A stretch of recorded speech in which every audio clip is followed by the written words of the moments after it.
to the Lord.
Testing class on multiple different heroes in the pool.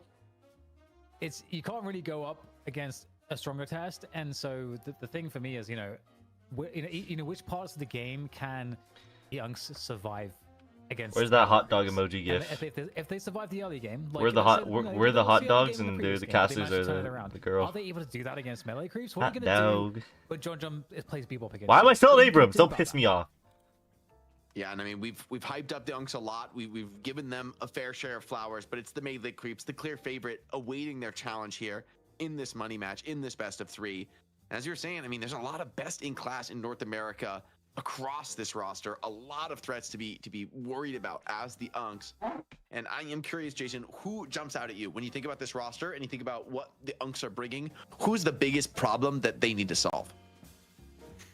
That's interesting, actually. I think it depends on what you consider a problem. Do you consider like John on Bebop to be a massive threat to the team? Like, is he gonna win you games on Bebop? Yeah, potentially. I think if you're gonna look at maybe who the biggest threat on the roster overall, I think it has to be either Saya or Ido.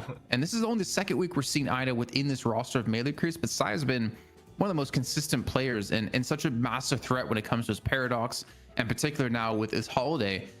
We've seen him be able to play the likes of Gun ID before in the Trilly Open, but I'm also hoping we get to see that EU Gun holiday coming through out of him, because I know he can definitely play that to a very, very strong extent. But then Ido, in his case, we haven't really seen him, I think fully unleashed in this roster just yet. I think there's a lot of room for him to grow within the team. He's got a pretty good hero pool. He's got a playmaker hero pool as well, and that kind of fits into the style of what they needed for melee creeps.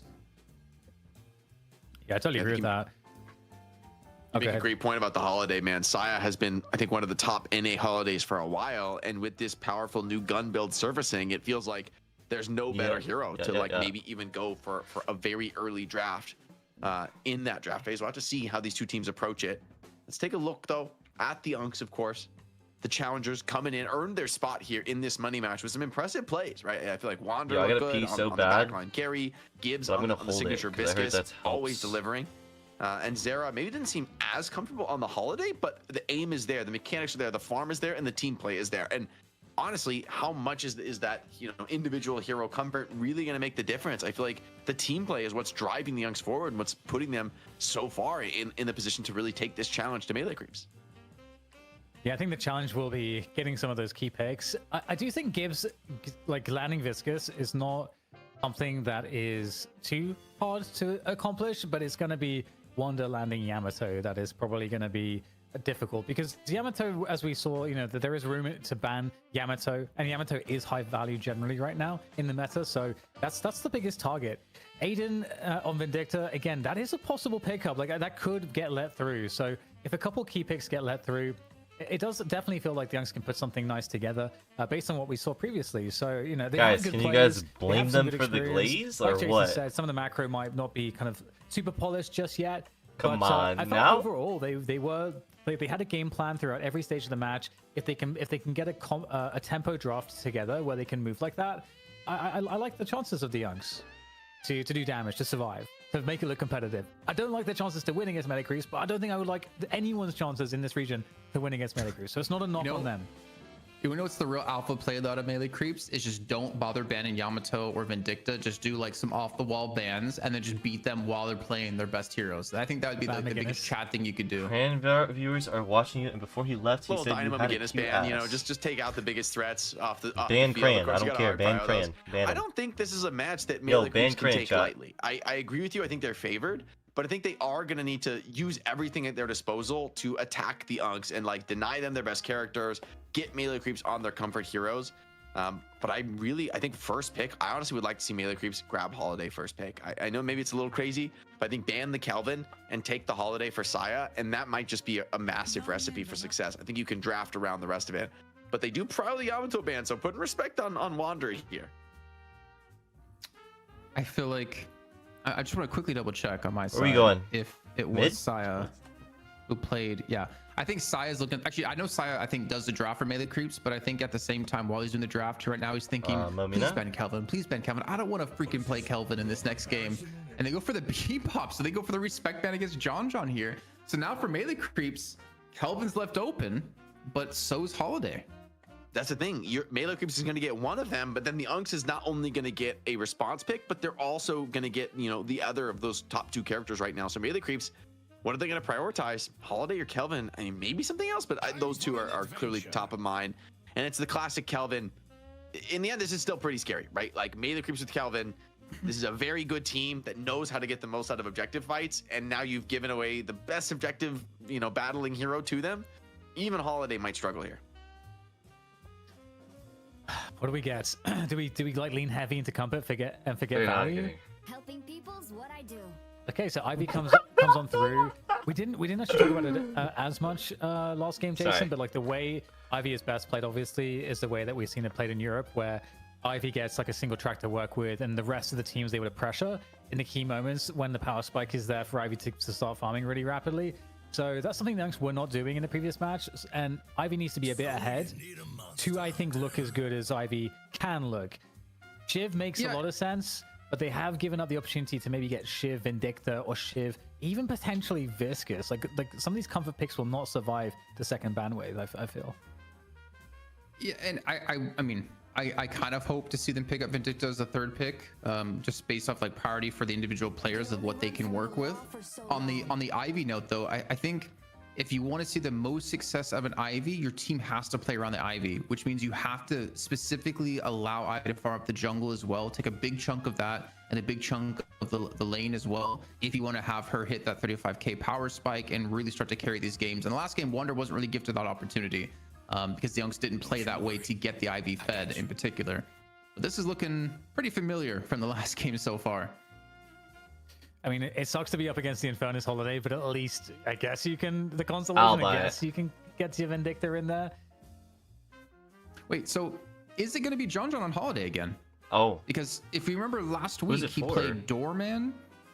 He played Holiday, and he played Geist. So he's been flexing around his pool a little bit more here, which would leave Sai open to take the Kelvin. And I think John could be a pretty sick Holiday, to be honest. Yeah, draft feels pretty wide open in terms of like who's gonna play what. I think the Unks, you know, very happy to get like Wander on the Ivy for some comfort. Aiden, of course, on the Vindicta. You know he can handle that pick super well. And the Shiv is just always going to be a pretty strong pick at the competitive level of play. We've seen this, you know, even without Kelvin these days. Shiv is just considered top tier.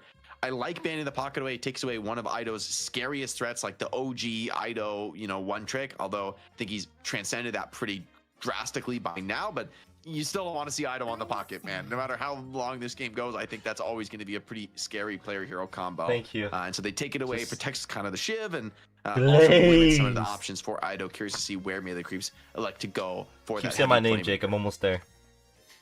Soraka's Big Banana. Great name. I don't know if you guys captured that's from, but great name. I don't know if I should type this. I didn't even consider this when going into the draft, by the way, is that by banning Yamato, you're also banning Ido yourself. So because they have such a big Yamato player with Wander, Ido also won't have the ability to play that Yamato unless you want to leave it open and then pick it early, because you know the Unks would pick it early for sure, to be able to lock that in. And Oh, no, they can't. yeah, it's banned out. I mean, in this draft, yeah, you like. I feel like the Ivy for Wander, you would rather that be Yamato if you were the Unks. So I think if you don't first ban it for melee creeps and for if you're not first picking it yourself, which I think is maybe a little bit of overemphasis, especially with Kelvin available. But they go with the Calico, which I really like the Calico here. It's a character that can deal with Vindicta, like, you know, tethering you, lassoing you. You're not too worried about a lot of these initiations. And, you know, even characters like Shiv, right, don't necessarily want to tangle with a hero that can disengage from them so easily. And the other creeps just go with the Mina, likely for Ido, right? Like another very comfortable hero. This guy just looks insane when you give him these ultra high mobility, ultra high skill characters. Feels like he just always has strong games, not only in the lane, but then uses that farm well in the late game, despite the fact that Mina has fallen off quite a bit in pick rate. I'm curious what's okay. Oh my god, he's doing it. He's actually doing it. I called him out in chat, but I didn't think it would actually happen. Oh my god. I mean, if there's anyone that's going to make Drifter work, it's gonna be Zera. Okay. Okay. That is true. That is true. When we have seen a Drifter build work, like a gimmicky Drifter build where you like you refresh the ult and you like extend the duration and stuff. I wasn't expecting. Never not gonna laugh at that. So yeah, so if you guys missed it earlier, he played. He's doing like a series where he plays 100 heroes on every hero, or 100 games on every hero, and he started with Drifter and just finished Drifter a few days ago. But he's been mostly playing Drifter as like a carry. So I don't think he's been doing that support build, though. I don't know how it's gonna work within the team. He's moved on to Holiday now, but I mean, if anyone's gonna be able to play Drifter right now, I think it's. He's not even know why he's timed out. Yeah, all right, could see the vision, get those isolations, but in a competitive match, how likely is that going to be? Is he going to find himself isolated 1v2 against Mo and Krill, of course, the most dangerous 2v1 to find yourself in the game? We have our draft, guys. Who's the favorite? Who's the favorite? Well, I'm curious for the Deathy Pred as well, actually, and also, do you think the Unks have put it together here? I think this draft looks absolutely wacky from the Unks, and Melee Creeps kind of got everything they wanted here. This looks super scary. Yeah, I'm hard to disagree with that. To be honest, like does it work on Drifter roll? It works on Drifter roll or what? Yeah, does it work? Does it work on Drifter roll or what?